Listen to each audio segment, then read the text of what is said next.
Bonsoir à tous, merci de nous rester fidèles. Tout de suite le sommaire de votre journal.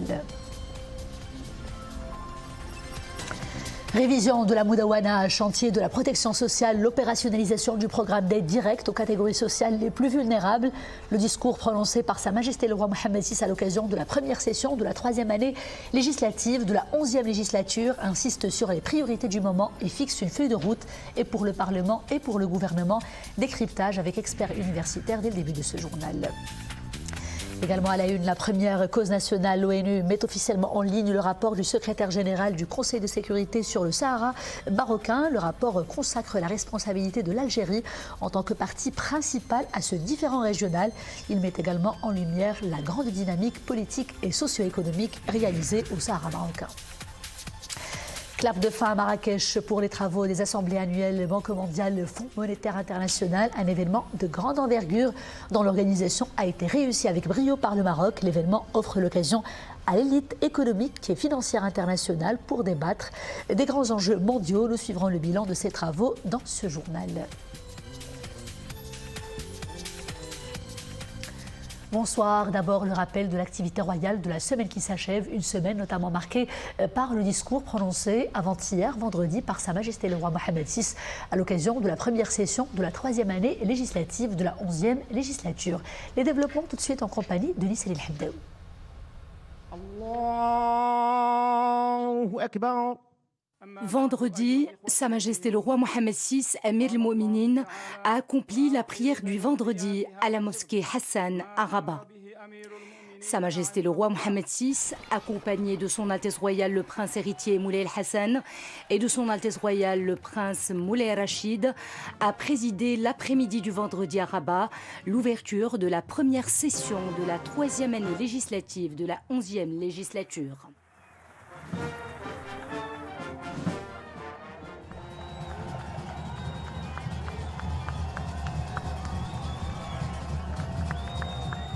Après lecture de versets du Saint-Coran, Sa Majesté le Roi a prononcé un discours devant les membres des 2 chambres du Parlement. Dans son discours, le souverain a souligné sa ferme volonté d'agir pour reconstruire suite à l'épouvantable séisme qui a secoué notre pays, faisant des milliers de martyrs et de nombreux blessés.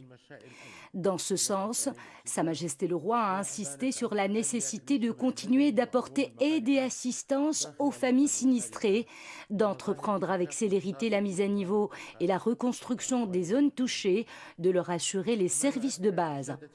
Et le souverain d'ajouter que l'ampleur du désastre, le chagrin et la douleur ont fait place au réconfort et à la fierté de voir la sincérité et la spontanéité avec lesquelles tous les Marocains d'ici et d'ailleurs, ainsi que les acteurs de la société civile, ont manifesté l'esprit d'entraide et de solidarité à l'endroit de leurs compatriotes sinistrés. Aussi, le souverain a cité parmi les grands projets et réformes majeures engagées dans le pays, le chantier de la généralisation de la protection sociale, qui constitue un pilier essentiel de notre modèle sociétal et de développement. La famille étant la cellule de base de la société selon les termes de la Constitution, Sa Majesté le Roi a affirmé veiller toujours à réunir les conditions favorables pour en fortifier la cohésion, tout en rappelant que la lettre qu'il a adressée au chef du gouvernement pour engager la révision du Code de la famille s'inspire des valeurs nationales qui inscrivent la famille et les liens familiaux dans la sphère du sacré.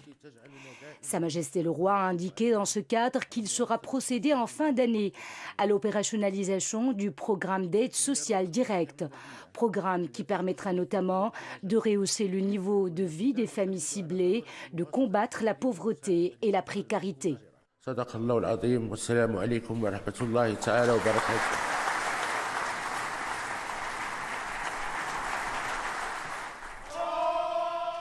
À cette occasion, Sa Majesté le Roi Mohammed VI a reçu le président de la Banque mondiale, M. Ajay Banga, et la directrice générale du Fonds monétaire international, Mme Kristalina Georgieva. Par la suite, Sa Majesté le Roi, accompagné de son Altesse Royale le Prince héritier Moulay El-Hassan et de son Altesse Royale le Prince Moulay Rachid, a reçu M. Rachid Talbi Alami, qui a présenté au souverain le bilan des travaux de la Chambre des représentants au titre de l'année législative 2022-2023, ainsi que d'autres publications de la Chambre. Sa Majesté le Roi a également reçu M. Naam Meyara, qui a présenté au souverain plusieurs publications portant sur le bilan des travaux de la Chambre des conseillers au titre de l'année législative 2022-2023. Le souverain a par la suite reçu M. Mostafa Baitas, ministre délégué chargé de relations avec le Parlement, porte-parole du gouvernement, qui a présenté à Sa Majesté le Roi le bilan de l'action du gouvernement dans ses relations avec le Parlement au titre de la deuxième année législative de la 11e législature. Sa Majesté le Roi a ensuite présidé une réception organisée en l'honneur des membres des chambres des représentants et des conseillers à l'occasion de l'ouverture de la première session de la 3e année législative de la 11e législature.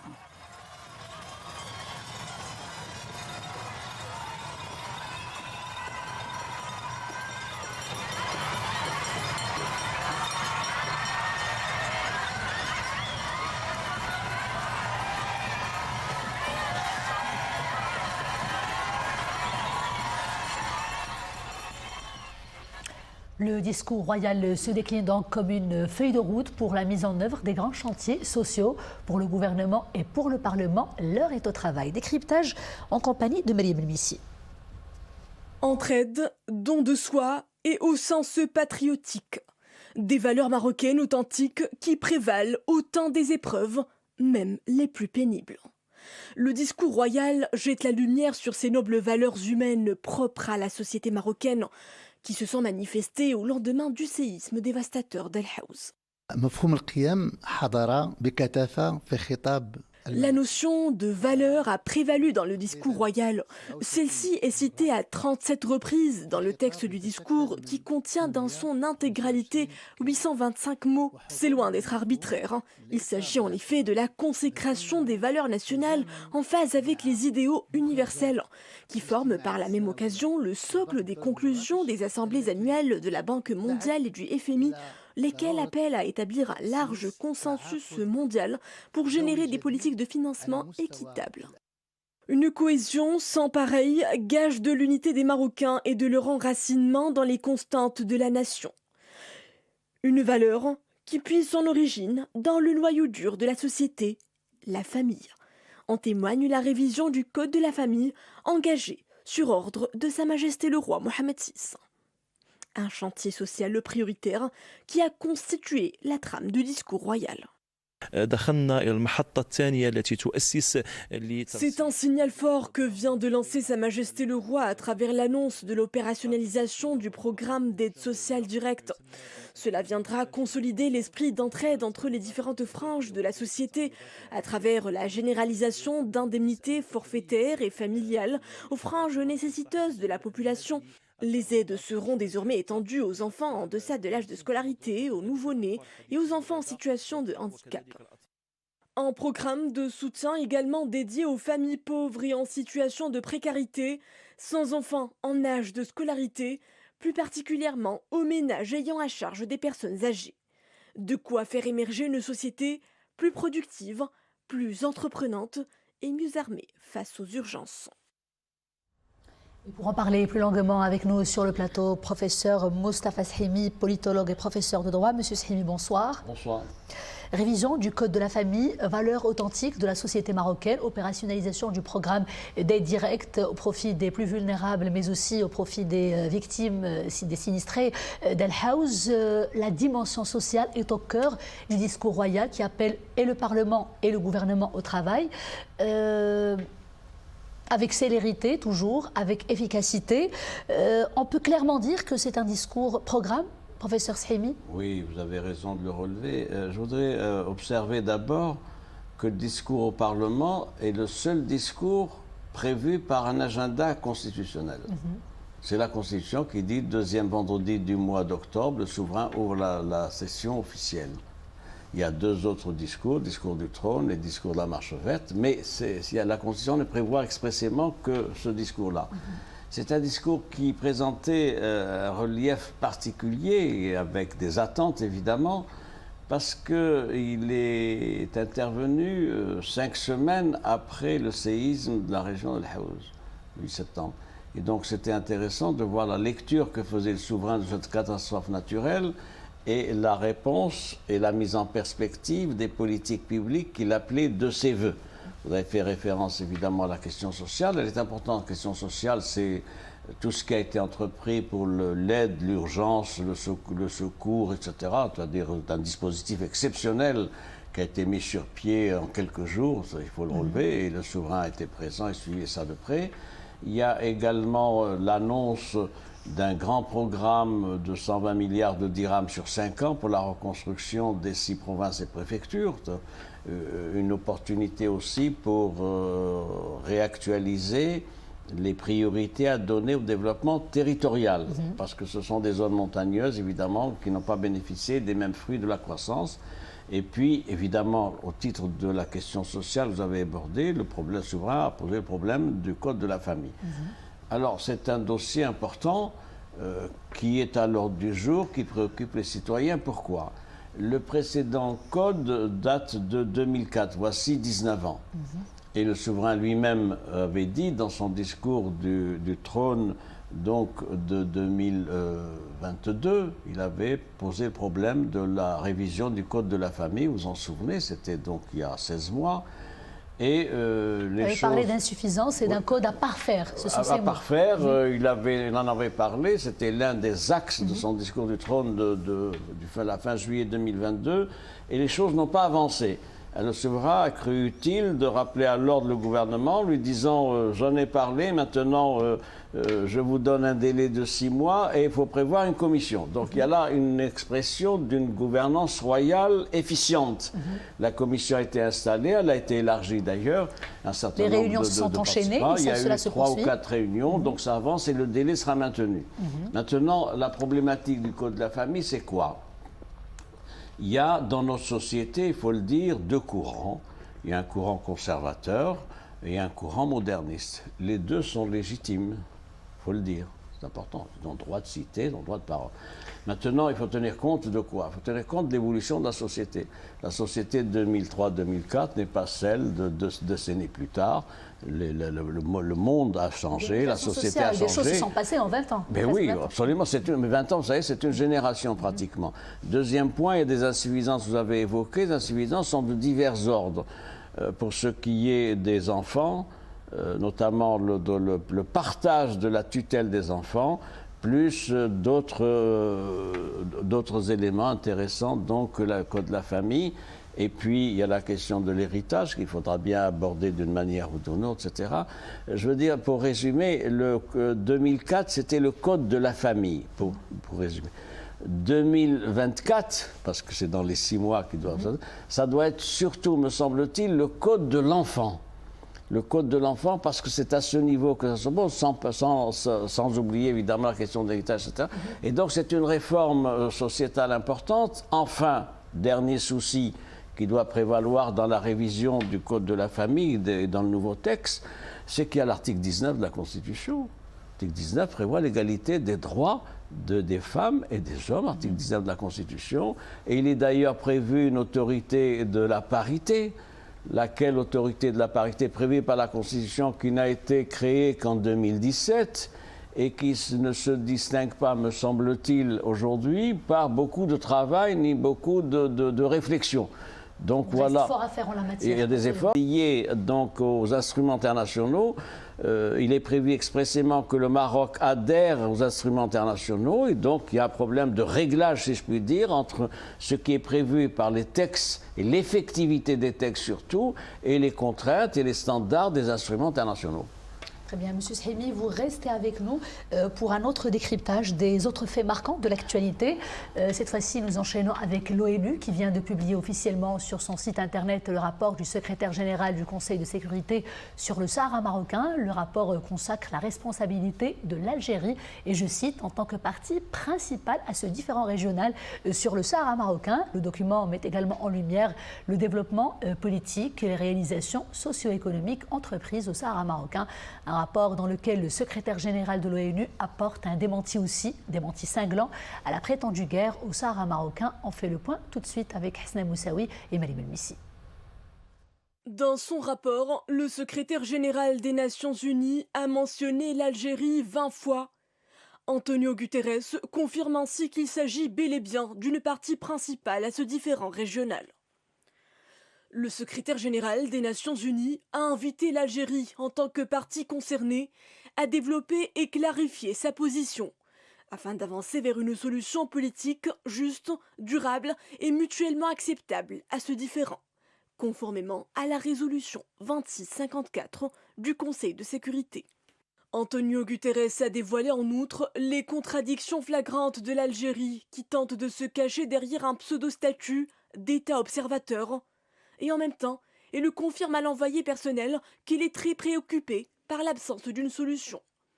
Une préoccupation qui en dit long sur son implication incontestable et directe dans ce différend artificiel depuis qu'elle l'a créé. Le secrétaire général de l'ONU a par ailleurs pointé du doigt l'Algérie qui continue à s'opposer au format de table ronde en violation criante des résolutions du Conseil de sécurité, y compris la 2654. Antonio Guterres a par ailleurs consacré une partie importante à la visite de son envoyé personnel Staffan de Mistura à Laayoune et Dakhla, dans les provinces sahariennes du Royaume, du 5 au 7 septembre dernier. Le secrétaire général a ainsi mis en exergue les entretiens de l'envoyé personnel avec les élus locaux, les dignitaires et les chouurs des tribus sahraouis qui lui ont exprimé leur attachement indéfectible à la marocanité du Sahara et leur appui à l'initiative marocaine d'autonomie dans le cadre de la souveraineté nationale du royaume et son intégrité territoriale. La visite de l'envoyé personnel a été également l'occasion de s'enquérir du développement continu que connaissent les provinces du Sud depuis le retour à la mère patrie. Le rapport du secrétaire général cite ainsi les projets structurants financés et mis en place par le Royaume, tels que l'autoroute Tiznit-Dakhla, le port Dakhla Atlantique, qui a vocation d'être une fois achevé l'un des plus grands en Afrique. Le rapport relate également la visite de l'envoyé personnel dans des hôpitaux, des centres de formation professionnelle et des établissements sportifs. Autant de structures qui incarnent une dynamique de développement accélérée et qui a bénéficié ces dernières années sous l'impulsion de Sa Majesté le roi Mohammed VI dans le cadre du nouveau modèle de développement des provinces du Sud, de financement dépassant les 10 milliards de dollars. Le secrétaire général de l'ONU, Antonio Guterres, a démenti dans son nouveau rapport au Conseil de sécurité sur le Sahara marocain les milliers de communiqués de l'Algérie et du Polisario sur une guerre imaginaire au Sahara marocain.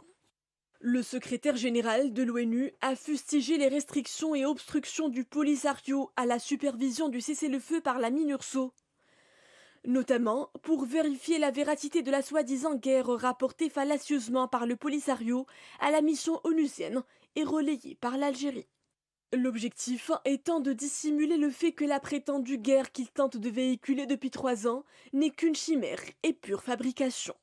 Dans son rapport au Conseil de sécurité, le secrétaire général des Nations Unies a de nouveau mis en exergue la coopération étroite entre les autorités marocaines et la MINURSO au Sahara marocain. Antonio Guterres met en relief les 2 visites au siège de l'état-major général des forces armées royales, zone sud, à Agadir, en septembre 2022 et juillet 2023. Le secrétaire général des Nations Unies a ajouté que ces contacts permanents se sont traduits au niveau opérationnel par la tenue de 3 réunions entre la composante militaire de la MINURSO et les forces armées royales. Professeur Shemi, nous venons de suivre les principaux points développés dans le rapport du secrétaire général de l'ONU concernant la question du Sahara marocain. Est-ce qu'on peut dire, encore une fois, que c'est un nouvel échec cuisant pour les ennemis de l'intégrité territoriale du Royaume avec ce rapport ? Évidemment, c'est un échec qui est consacré pour plusieurs raisons. Auparavant, je voudrais rappeler l'agenda. Le chef de la MINURSO, c'est le russe Alexander Ivanko, a présenté donc son rapport au Conseil de sécurité pour faire état de quoi? Faire état de la coopération étroite entre la MINURSO et le Maroc. Ça a été dit dans votre sujet, à bon escient. À la différence des séparatistes qui multiplient les mesures donc, et les obstacles pour empêcher la MINURSO de faire son travail. Vous savez qu'au mois de mars, la MINURSO ne pouvait même pas se déplacer pratiquement du fait que l'approvisionnement en carburant avait été fermé. Et c'est le Maroc qui a dépanné la MINURSO, donc nous en sommes là sans parler de l'alimentation. Donc ça, c'est un premier point, c'est un échec de l'Algérie, je vais y revenir.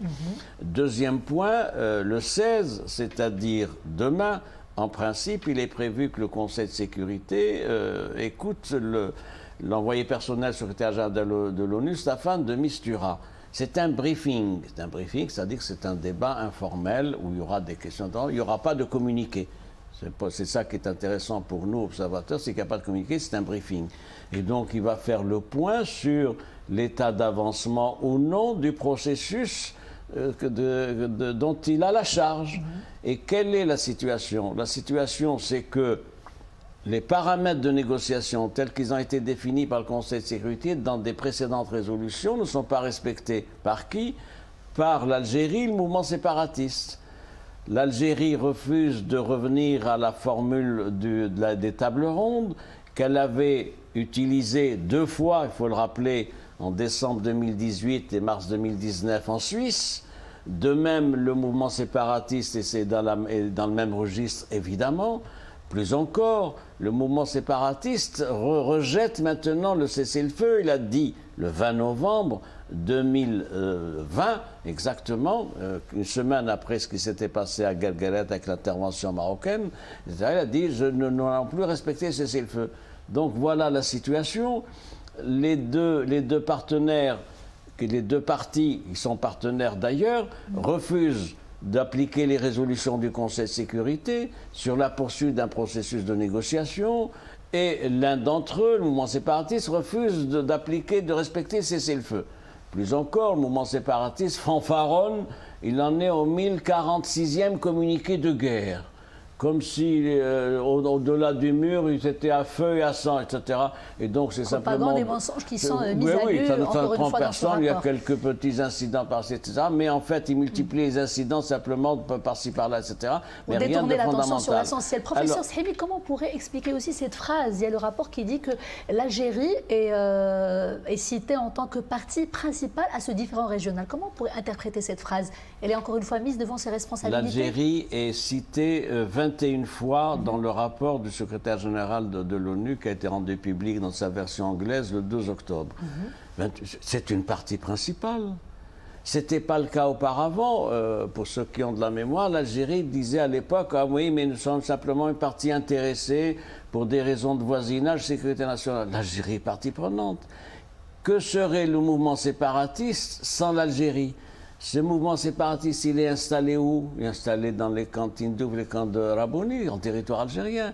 Donc c'est l'Algérie qui héberge, encadre, finance, arme le mouvement séparatiste. Donc le problème, il est Alger. Alger, c'est le problème, mais c'est en même temps la solution. Et donc il faudra bien que le Conseil de sécurité, dans les prochains jours, et au moment de l'élaboration de la nouvelle résolution, il faudra bien qu'il pose ce problème-là. Que faire pour que l'Algérie s'implique davantage? Le secrétaire général de l'ONU a beaucoup insisté sur ça en disant qu'il y a nécessité pour l'Algérie de s'impliquer instamment et de bonne foi dans son processus de règlement. En tout cas, le Maroc est confiant, il est serein et la communauté internationale est juge du blocage. Pour le blocage, je vais vous donner un élément d'information. Le secrétaire général de l'ONU avait assisté à Paris à une conférence internationale, avait été invité à Sciences Po à Paris. Et lors du débat qu'il avait avec les étudiants de Sciences Po et doctorats, etc., la question lui avait été posée, qui bloque le processus? Il a dit, c'est connu, le processus est bloqué par ceux qui bloquent. Et d'ailleurs, ça lui a valu une tempête du côté algérien. Ben oui, il sait très bien comment ça se passe. Donc nous en sommes là. Le Maroc est de bonne foi. Le Maroc respecte les résolutions du Conseil de sécurité jusqu'au bout. Et puis le Maroc est conforté, si besoin était, par quoi? Par la dynamique créée, par la trentaine de consulats généraux qui sont à Laayoune et à Dakhla, de divers continents d'ailleurs, et par le fait qu'il y a une dynamique nouvelle, des avancées nouvelles, illustrées par la reconnaissance américaine en décembre 2020, suivie par l'Espagne, l'Allemagne, la Serbie, la Hongrie, etc. Donc c'est avec beaucoup d'aise que le Maroc attend les débats du Conseil de sécurité, le vote de la prochaine résolution d'ici la fin octobre ou plus tard. Monsieur Shehmi, l'actualité, c'est aussi cet événement d'envergure dont les travaux se sont achevés à Marrakech, direction Marrakech donc, où se sont clôturés aujourd'hui les travaux des assemblées annuelles Banque mondiale, Fonds monétaire international. L'heure est au bilan. Après une semaine d'intenses débats sur les thématiques d'actualité brûlante et sur les défis aussi immenses à relever dans un monde en pleine mutation, un monde marqué par une inflation galopante et qui est divisé aussi par des crises géopolitiques. Les participants et les analystes sont unanimes. L'attractivité du Maroc est aujourd'hui une réalité, une source d'inspiration pour le continent africain. Abdelhamid Gebran, Athman Tazi et Malia Awad. C'est une semaine de pourparlers, de débats et d'échanges qui vient de s'achever à Marrakech pour aboutir à des réformes de la gouvernance mondiale et à la promesse d'un multilatéralisme plus efficace. Aux côtés de la Banque mondiale et du Fonds monétaire international, le Maroc s'est illustré comme le leader du continent africain en matière organisationnelle et structurelle, grâce notamment à sa résilience et à son sérieux inébranlable. J'ai pu constater et voir tout le travail fourni par le gouvernement et les autorités marocaines pour que cet événement puisse avoir lieu dans les meilleures conditions. Le Maroc a très bien géré l'après-séisme et la reconstruction des infrastructures, notamment des écoles dans les zones sinistrées. Je tenais à remercier le Maroc pour tous les efforts déployés tout au long de ces assemblées. C'était une semaine intense et très productive. Nous avons abordé, discuté et débattu de toutes les thématiques liées à la Banque mondiale et au Fonds monétaire international. Le monde financier et économique a besoin d'un tel événement planétaire pour combattre les challenges liés à la mondialisation et au changement climatique. Et le Maroc a répondu présent en organisant ces assemblées de la plus belle façon qui soit. Je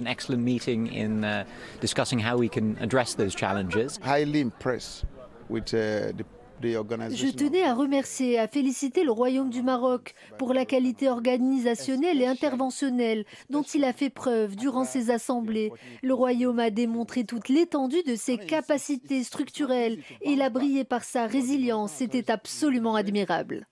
Fort de son leadership, insufflé par Sa Majesté le roi Mohamed VI, le Royaume du Maroc reflète la force de son économie et de son système financier en appelant à réformer notamment les institutions tant sur le point économique, social et sociétal.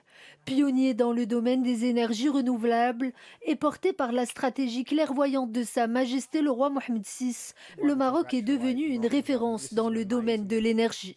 Et événement principal, on a écouté le message de Sa Majesté qui était très très bien reçu. C'était très important pour nous d'écouter la vision de Sa Majesté.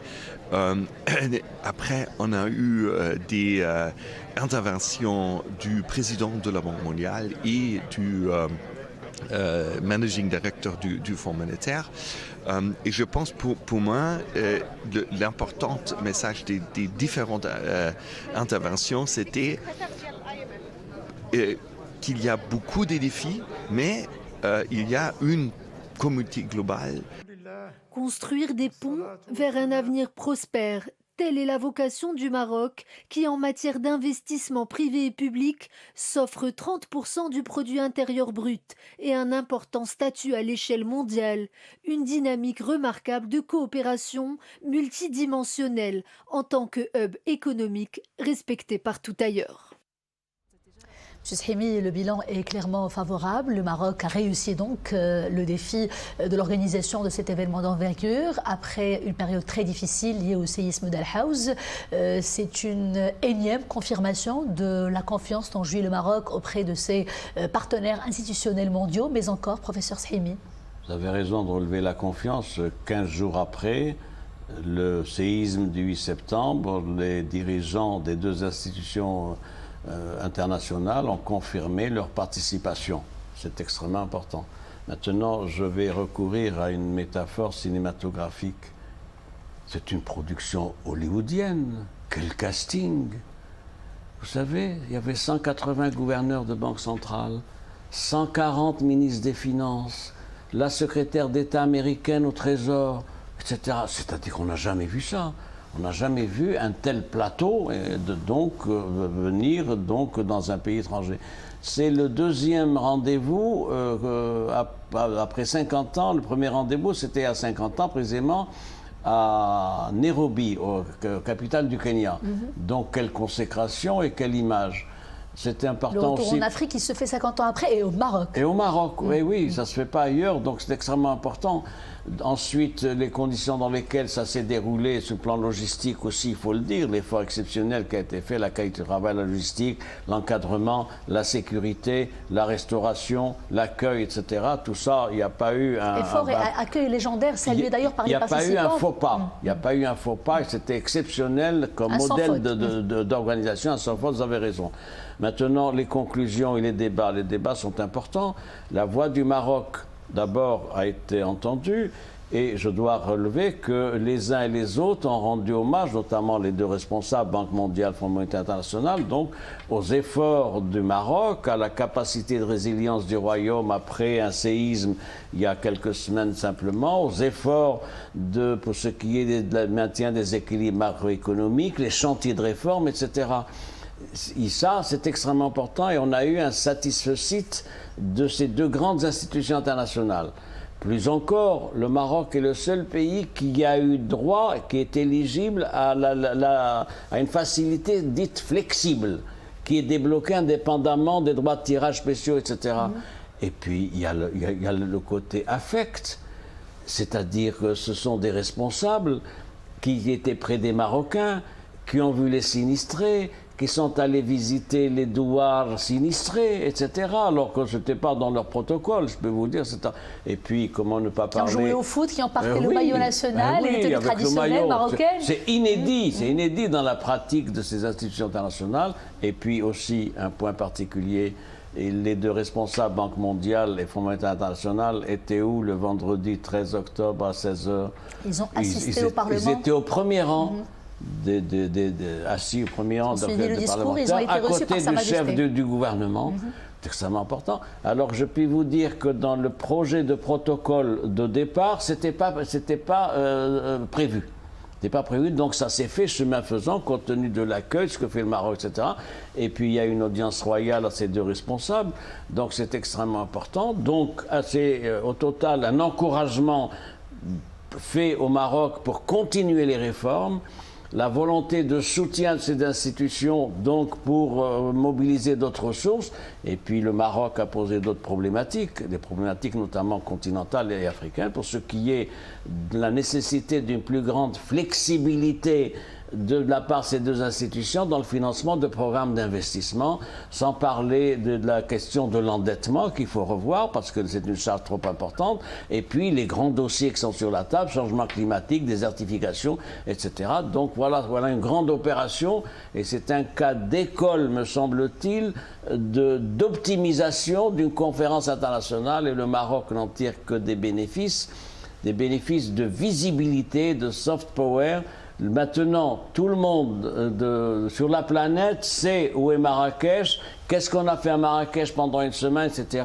Et quel retour d'image et quelle image confortée, consolidée. Il a précisé, M. Shemi, que les actions sociales qui ont été annoncées dans le discours de Sa Majesté, ça converge parfaitement avec les critères selon lesquels ces deux institutions internationales accordent les financements. Oui, c'est exact. Et d'ailleurs, vous remarquerez que dans le discours du souverain devant le Parlement le 13 octobre, c'était un discours maroco-marocain. Il n'y a eu aucune référence à la conjoncture internationale. Pourquoi ?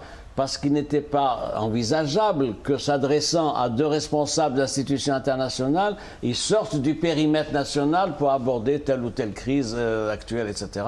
Et donc c'est extrêmement important. Et ils ont pu voir la représentation nationale, c'est-à-dire les 515 députés parlementaires, 395 la première chambre et 120, etc. L'écho, l'accueil, etc. Et donc c'est un pays qui est mobilisé sur la question sociale, sur la question du développement territorial, et c'était bon qu'il y ait cette écoute directe de ces deux responsables, de ces préoccupations qui participent d'une vision royale qui s'exprime avec beaucoup de détermination et de volontarisme. Et qui trace la route, qui donne une feuille de route pour le gouvernement et pour le Parlement. Merci beaucoup, professeur Moustapha Shemi, pour cet éclairage. Merci à vous. Et notez que les assemblées annuelles Banque mondiale, Fonds monétaire international pour l'année 2026 vont se tenir à Bangkok en Thaïlande. Les gouverneurs de banques centrales, les ministres des Finances, les dirigeants du secteur privé, les représentants de la société civile, les médias et les universitaires vont donc se réunir dans 3 ans pour débattre des questions les plus urgentes auxquelles est confrontée l'économie mondiale.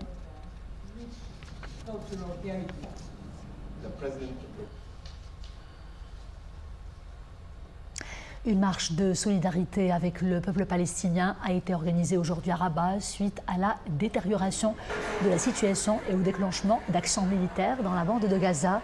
Au cours de cette marche, les participants ont exprimé l'attachement du peuple marocain à la défense de la cause palestinienne et des droits légitimes et justes du peuple palestinien.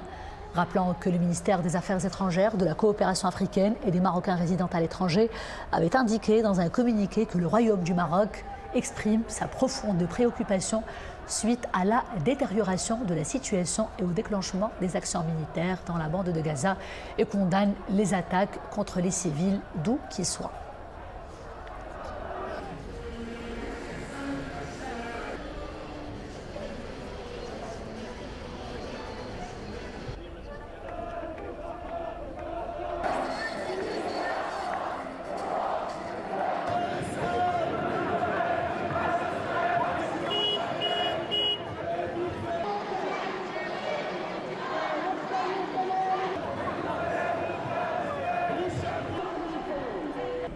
Parlons en musique, cette fois-ci, le festival Andalousiette de Tanger est de retour pour une 12e édition organisée par l'association Nassaïm Andalous sous le thème Irradiation féminine. L'événement fait la part belle à l'immense contribution féminine dans cet art musical ancestral. Les moments forts avec Saïd Najah et Zakaria Maqibillah.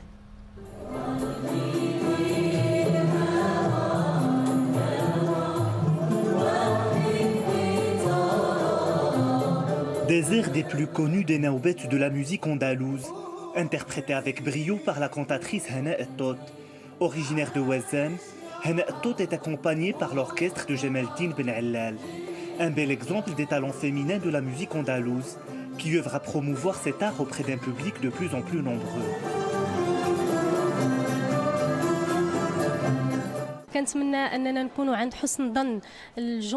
À travers cette prestation, nous espérons toucher et ravir le public qui apprécie la musique andalouse à sa juste valeur. Cette édition est spéciale car elle rend hommage à l'artiste Abir El-Abed qui a tant donné à cet art.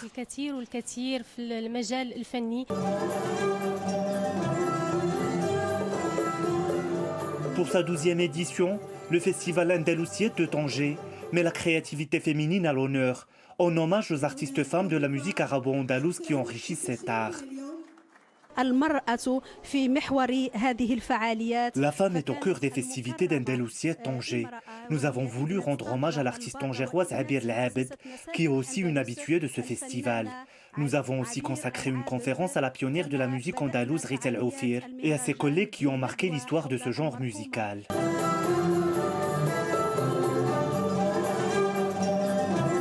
Apparue en Andalousie en Espagne entre le 8e et le 14e siècle, la musique andalouse compte des naoubets qui font la particularité et le charme de ce style musical. Résultat d'un brassage entre la musique arabe, la musique nord-africaine et les musiques ibériques, la musique andalouse s'était ensuite épanouie au Maroc, où elle compte de grands maîtres renommés, qui continuent de perpétuer la tradition.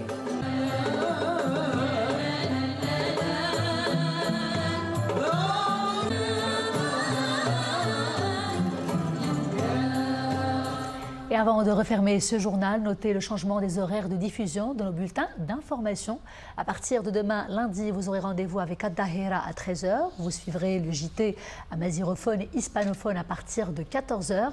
Votre JT francophone est programmé à 18h30, Al-Raïsia à 20h30 et enfin Al-Akhira à 23h30. À demain donc à 18h30, toujours avec grand plaisir.